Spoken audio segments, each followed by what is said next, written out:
là, moi, il ne te voit même pas. Ouattara, Gbagbo a joué les gaou avec Alassane Ouattara. Ouattara la Mougou. Ouattara ne veut pas se faire Mougou par quelqu'un. Donc vous rêvez, vous sautez. Et vous, Gbagbo dit, pour être président, il faut faire comme ça. Mais pour Thiam là, ça n'a pas encore commencé. Mais ici, je voulais vous faire remarquer quelque chose. Thiam, tout le monde entier sait que Thiam là, il est envoyé par la France. C'est le candidat de la France. Mais Bleu Goudé, qui disait chacun son français là, posez-vous la question, qu'est-ce qu'il cherche avec France-Afrique? Que lui-même il a combattu dans le passé là. Il fait quoi avec monsieur France-Afrique? Mais on connaît la... Les amis, nous allons suivre donc l'activiste pro-Soro, Amiral Blindé, a pris son petit déjeuner sur Tidjane Thiam et Blé Goudé. On dirait que le parti de Guillaume Soro, GPS, manœuvre pour faire échouer toutes les actions entreprises par le PDCR, DA, l'OFP, j'en passe. Pourquoi je dis cela? Après la sortie des soulets de Paris, vous avez suivi certainement la vidéo que j'avais postée, il a bien insulté tous les partis politiques qui sont réunis autour de la CAP. Ils disent qu'ils sont des fainéants, des zouzous, toutes ces ceci. Ah, s'ils continuent à faire cela, il va bien les traiter, disant que ils peuvent pardon arracher le pouvoir par par les meetings, toutes ces choses. Donc c'est ces gens, donc les dirigeants de la CAP. Quand je dis la CAP, c'est y compris le PDCI, le FPI, le COGEB, tous les 20 partis politiques qui se sont retrouvés autour, n'est-ce pas, de cette chose, de cette organisation, que le GPS de Guillaume Soro, par la voix, n'est-ce pas, du Soleil de Paris et l'OPPSI, nous font multiplier de sorties contre donc la CAP. J'arrive pas à saisir ce qui se passe en fait. Donc avant donc d'entrer dans le vif du sujet, nous allons suivre un peu Amiral Blindé. Et voilà. Pourquoi est-ce que tout cet acharnement ces derniers temps des militants du GPS et des militants du PPACI contre, n'est-ce pas, Charles Blé Goudé contre Tidjane Thiam? Et pourtant, ils mènent le même combat. Suivons donc attentivement l'amiral Blindé, le pro-activiste et soroïste, et on revient juste après. Ouattara, Gbagbo a joué les gaou avec Alassane Ouattara. Ouattara la Mougou. Ouattara ne veut pas se faire Mougou par quelqu'un. Donc vous rêvez, vous sautez. Et vous, Gbagbo dit, pour être président, il faut faire comme ça. Mais pour Thiam là, ça n'a pas encore commencé. Mais ici, je voulais vous faire remarquer quelque chose. Thiam, tout le monde entier sait que Thiam là, il est envoyé par la France. C'est le candidat de la France. Mais Bleu Goudé, qui disait chacun son français là, posez-vous la question, qu'est-ce qu'il cherche avec France-Afrique? Que lui-même il a combattu dans le passé là. Il fait quoi avec monsieur France-Afrique? Mais on connaît l'arrivée du Thiam. Il a fait 23 ans hors du pays. Même ses cotisations, même au parti, même là, il ne payait pas. Posez-vous la question, mais pourquoi lui il est venu? Les gens qui sont restés en Afrique, ils sont restés avec, ils ont entretenu le PDCI jusqu'à... Mais pourquoi c'est Thiam qui vient sénégalais, Bakariga? Lui, on le prend en même temps. Il devient le président du PDCI. Il y a beaucoup de baoulés.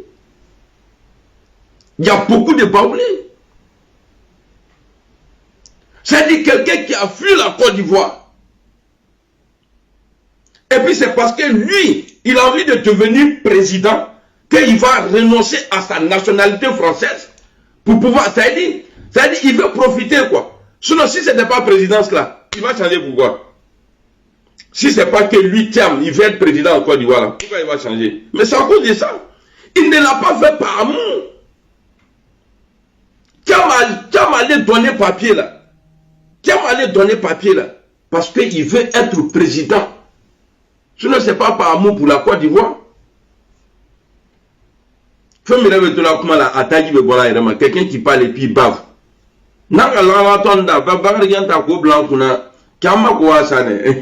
Et les baoulés là, ils sont fâchés aujourd'hui, mais c'est pas mon problème.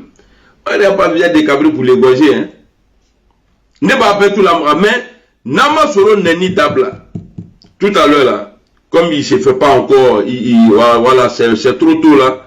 Tout à l'heure, je vais aller sur TikTok.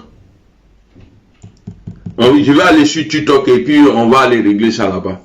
Non, vous êtes libre, hein.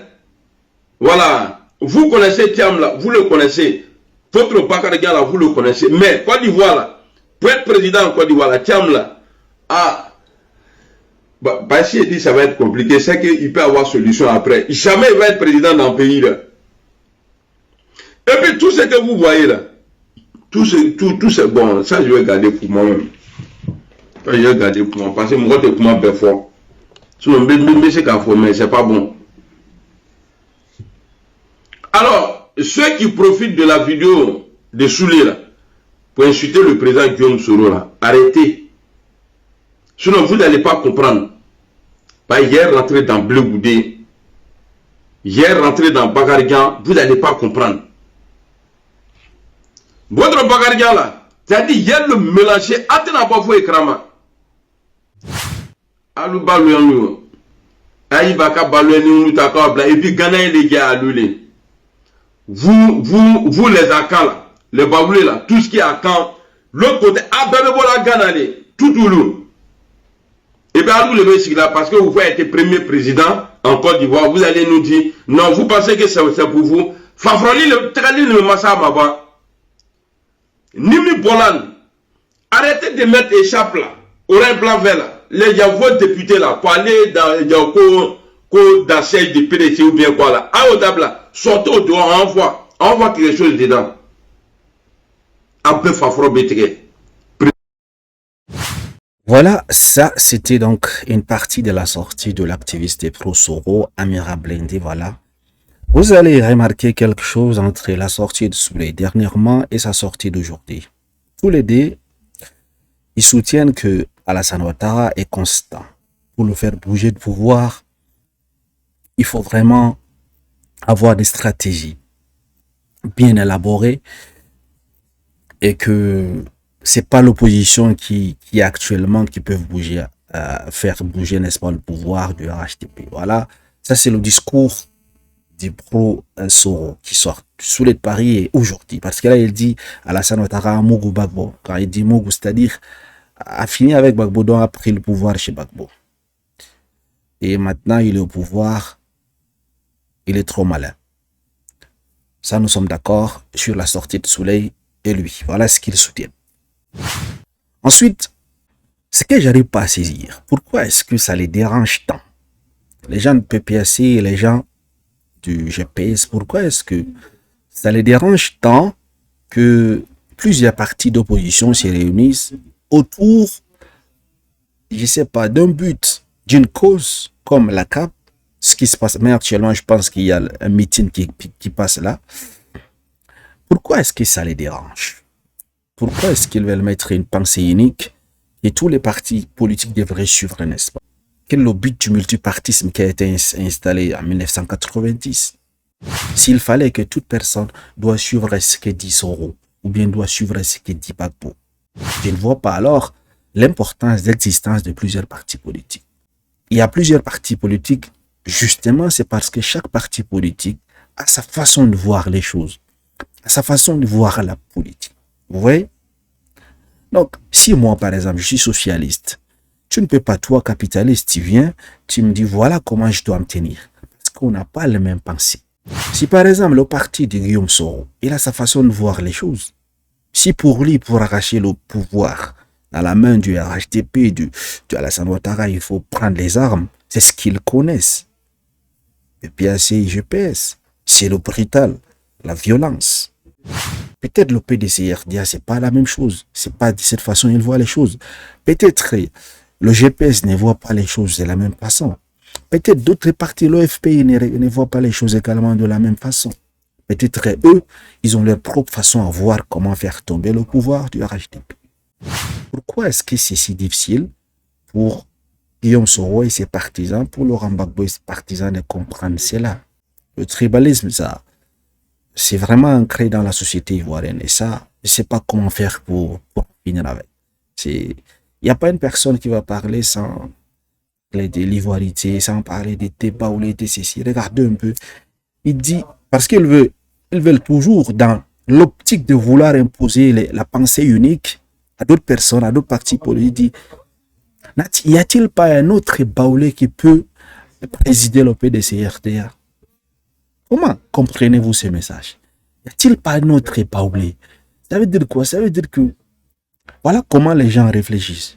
Pour eux, le PDC-RDA doit être dirigé uniquement par un Baoulé. Finalement, est-ce que les partis politiques est fait par clan, par ethnie? Est-ce que dans chaque parti politique qui existe en Côte d'Ivoire, il y a que des Baoulé, par exemple, au PDC-RDA, il y a que les Djoula au RHDP, il y a que le PPACI, il y a que les BT au PPACI. Comment est-ce que nous devrions donc nous réunir? C'est de la manipulation. Et moi, je suis contre cela. De la même façon, vous allez trouver les autres ethnies au sein du PDC-RDA. De la même façon, vous allez également trouver d'autres ethnies au sein du RHDP, n'est-ce pas, en dehors des Djoula. C'est comme ça au PPACI, c'est comme ça. Il faut changer ce système de voir les choses.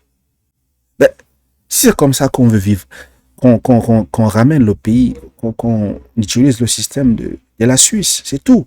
On fait le fédéralisme. Chaque peuple a son chef et puis voilà, le pouvoir fait tourner en fait. Peut-être si les 2 ans si les Baoulés prennent le pouvoir, après dans 2 ans ou dans 3 ans, ça va dépendre de comment est-ce qu'on va faire ces choses. Les BT prennent le pouvoir, après 2 ans, les nordistes prennent le pouvoir. On fait une rotation comme ça. Si c'est comme ça, alors c'est mieux. Mais si on parle de ça, ce n'est plus la politique, on ne parle plus d'un régime démocratique, on ne va plus parler de la République en fait. Ce serait des royaumes qui est dirigé, des clans qui sont dirigés par un chef. Voilà. Et ça va causer des désordres. Comprendre. Parce que chaque président qui va prendre le pouvoir, il aura tendance à profiter avec ses clans, tout simplement, c'est tout. Hein. Et malheureusement, c'est ce qui se passe depuis toujours. Vous remontez l'époque de Gbagbo, l'époque d'abord de Bétier. C'est presque pareil. Avec le concept de l'ivoirité, d'autres personnes se sont vues exclues en fait. Gbagbo, la même chose. Vous allez voir. Voilà maintenant actuellement le pouvoir des RHDP, malheureusement, on tend vers la même chose. Donc c'est ça alors normalement qui devrait être le combat en fait. Avoir un parti politique qui va se concentrer, qui va se battre pour l'intérêt de la République et non l'intérêt d'une ethnie. Donc les partis politiques sont tous indépendants. Ils sont libres de penser et de faire les politiques comme ils pensent, comme ils le veulent. Donc ces activistes des différents autres partis politiques qui veulent vraiment leur imposer leur façon de voir les choses, que vous devriez faire comme nous on vous dit. Sachez que vous êtes ridicule. Concentrez-vous à mener votre combat comme vous le voyez, comme vous le pensez en fait. Si vous voulez récupérer le pouvoir avec la force, allez-y.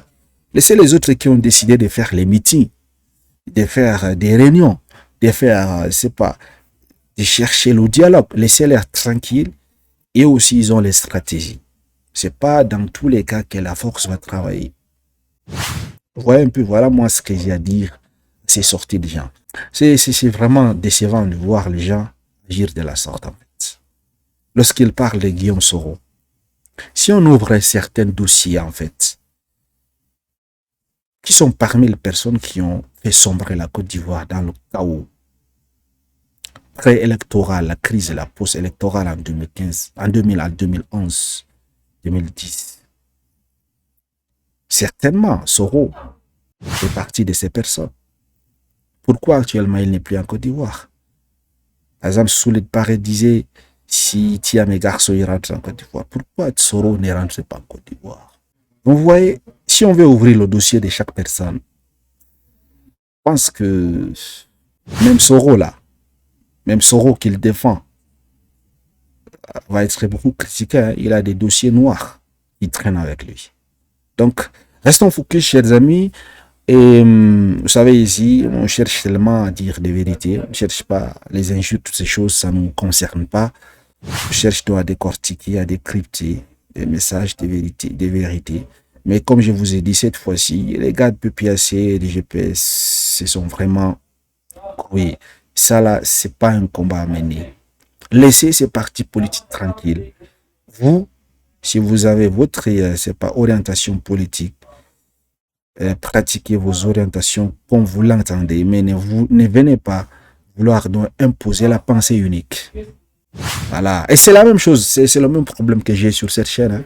Vous voyez, il y a des gens, quand ils viennent trouver, par exemple, comme aujourd'hui, j'ai tendance à défendre un peu le PDCI et les autres partis politiques, ils s'abonnent. Vous voyez, peut-être dans, je sais pas, dans 3-4 jours, à une autre occasion, je suis contre, par exemple, le PDCI ou je suis contre le COGEP, toutes ces choses. Je défends le PPAC. Il vient me dire, tu m'as déçu, je te croyais pas comme ça. Les gars, mais je suis pas là pour défendre un parti politique. Je suis là pour décrypter. Pour, par exemple, décrypter les manipulations de ces genres de personnes. Vous voyez, je peux être avec le PDC aujourd'hui, demain avec le HTP, après demain avec le PPAC, c'est comme ça. Le nom de ma chaîne, c'est pas écrit PPAC, c'est pas écrit HTP ni PDCI. Vous voyez un peu. Si je devais prendre parti, je le dis toujours, je vais prendre le parti du peuple en fait. Le peuple qui est martyrisé. Vous voyez, c'est le parti du peuple que je vais prendre, je vais défendre, c'est comme ça. Si je devrais prendre parti.